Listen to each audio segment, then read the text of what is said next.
Is the European Union obviously ahead of the US in developing comprehensive regulatory frameworks for the crypto assets industry?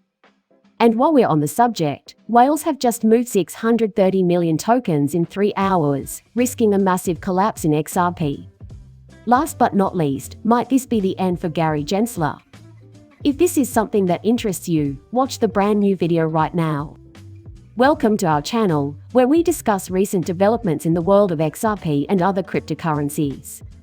If you're watching one of our videos for the first time, we want to extend a warm welcome. If you want to be sure you don't miss a video, just click the bell icon. So, Ripple, Susan Friedman, an international policy attorney, has said that the European Union is setting clear guidelines for the emerging market, positioning itself to become a natural crypto hub, putting it ahead of the United States in this regard. This was reported by Politico yesterday, contrasting the United States' apparent intent on a sweeping crackdown on the growing industry with the European Union's apparent intent on recruiting crypto enterprises. And most of those will end up in Europe-US crypto industry. Yesterday, the Ripple legal team tweeted out a quote from the study. "Our business environment will be unparalleled worldwide." According to the paper, remarks from the researcher's author, Stefan Berger, the rapporteur on the US markets for crypto asset regulation, can be found. "We have everything you need to make the market a success."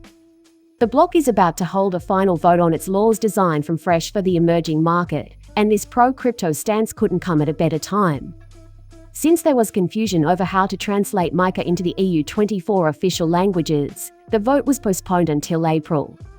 It's worth noting that this development occurs despite the European Central Bank's pessimistic outlook on cryptocurrencies. ECB President Christine Lagarde and others in the sector have noted that MiCA has flaws, and Lagarde has even proposed a MiCA 2.0 to address these concerns.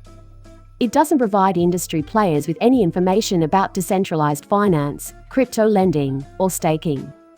In addition to what some see as possibly unrealistic anti-money laundering requirements, there are worries over privacy as the proposal looks to restrict dealing with privacy coins. Yet with MiCA, we may make substantial headway in understanding. Nevertheless, this cannot be stated for the United States, where lawmakers are still debating whether or not to establish new regulations for the developing industry.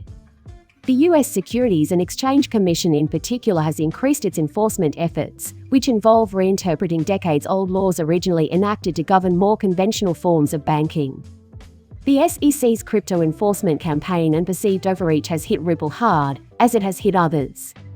The blockchain payments business has been debating with the government for almost 2 years as to whether or not the coin it invented, XRP, is a security that has not been registered. You may recall that David Schwartz, CTO of Ripple, recently hinted that the firm may be tempted to wind down its activities in the US. Furthermore, it was reported in November that the company is actively seeking opportunities to expand operations throughout Europe. I have a quick story about DEX Pool to share with you before I go any farther. A market maker is a type of liquidity provider that generates its own funds.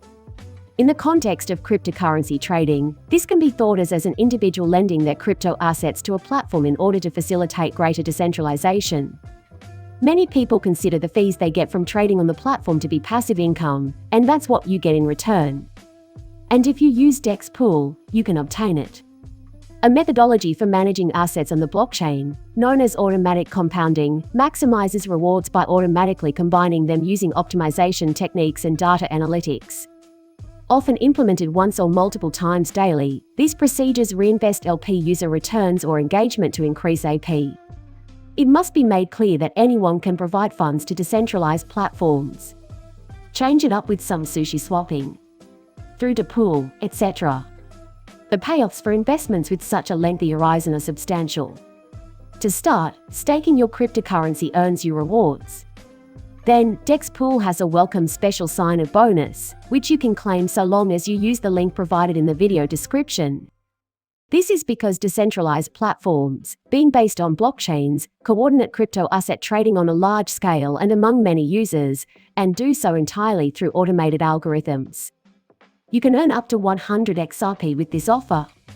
You will receive a liquidity bonus that will last for 10 days. There is a limited quantity available. This bonus is yours to keep once you've made a deposit. But, throughout the course of the weekend, there was a dramatic increase in whale transactions involving XRP. A large-scale transfer of up to 630 million tokens was made to deeply depressed addresses in less than 3 hours during a market drop, threatening to hammer the asset to the lows at 36 cents. In less than 3 hours, Whale Alert detected 6 unique transactions related to this big whale effort.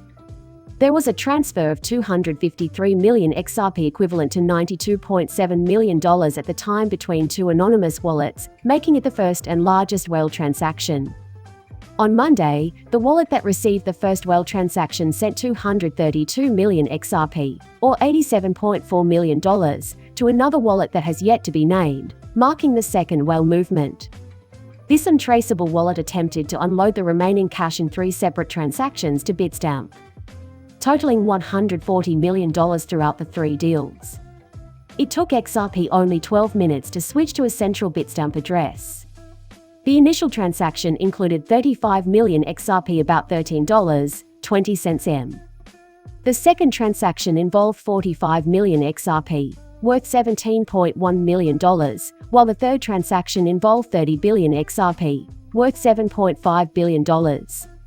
Although only an internal transfer between 2 bits of wallet addresses was listed as the last legitimate transaction over the weekend, $11.3 million was transferred nonetheless. On Monday, $12.5 million, or 33 million XRP, was transferred. This trend of large XRP transactions being made has been ongoing. According to the latest data, 185 million tokens were traded last Wednesday, with Ripple responsible for 100 million and other whale addresses moving 85 million. The 500 largest whales on Binance's smart chain last week bought XRP at a rate that put it in the top 10 tokens purchased. Even as recent whale activity has led to a general market correction, XRP has not been immune. On February 21, the asset was met with strong resistance at 40 cents, and since then, it has traded below that level. As of this writing, 1 XRP is worth 37 cents, down 0.3% in the last 24 hours. Several indicators point to a negative environment, and the asset is trading below the 50-day EMA, which is still around 38 cents. The first support level for the asset is located at 37 cents, which would be reached if it were to go below the critical point at 37 cents. The support level of 36 cents may hold if there are further declines. It's finally time to get down to the day's meat and potatoes. Please subscribe to our channel and activate the bell to be the first to know about any breaking news or other updates. Does the SEC's latest inquiry into allegations that it prioritizes Chinese interests over U.S. national security affect the fate of XRP Gary Gensler?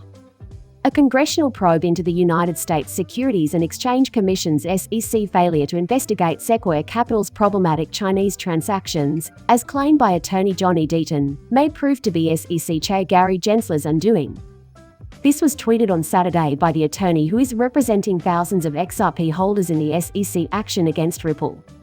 The comment was posted in response to a thread started by Brian Costello, an international finance expert and technology CEO. In his thread, Costello accuses Congress of aiding China's rise as a threat to U.S. national security by turning a blind eye to the SEC's unwillingness under Gensler to examine companies like Sequoia. Investments from venture capital firms like Sequoia, as detailed by Senator John Cornyn of Texas, have contributed to China's exploitative economic policy and helped fund the Chinese People's Liberation Army's arms race, which Costello argues endangers global stability.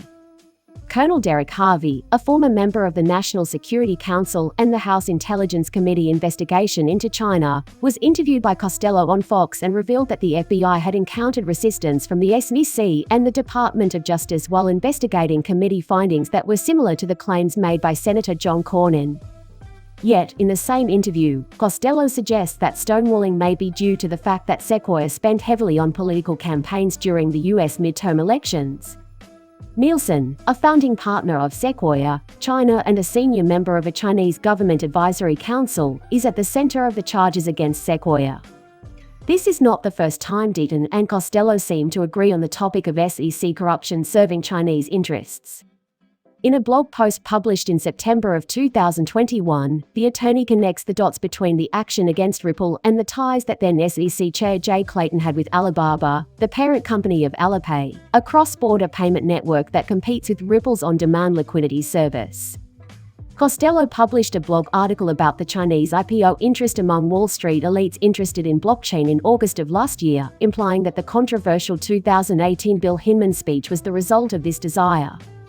It's worth noting that the majority of Bitcoin and Ethereum mining companies were located in China. The legal firms and Wall Street firms that Hinman and Clayton had collaborated with in the same article gained greatly from the firm's ability to issue IPO in the United States thanks to the Hinman speech. The technology executive claimed that Gensler seemed determined to carry on the practice of favoring Chinese interests above those of U.S. clients, given his own reluctance to conduct investigations of Chinese companies. To back up his accusations, Costello pointed to Costello's frequent interactions with Chinese representatives and Gensler's portfolio, which was dominated by Vanguard funds with a high concentration of Chinese shares. The public scrutiny of the SEC chairman has only grown after the FTX crash. The SEC has not responded to calls for comment as of yet. Winner of the 200 XRP will be announced now. The victor is shown on the screen. Congratulations! If you weren't selected as the lucky winner, don't panic. On March 15, we'll select someone else. This video has already concluded.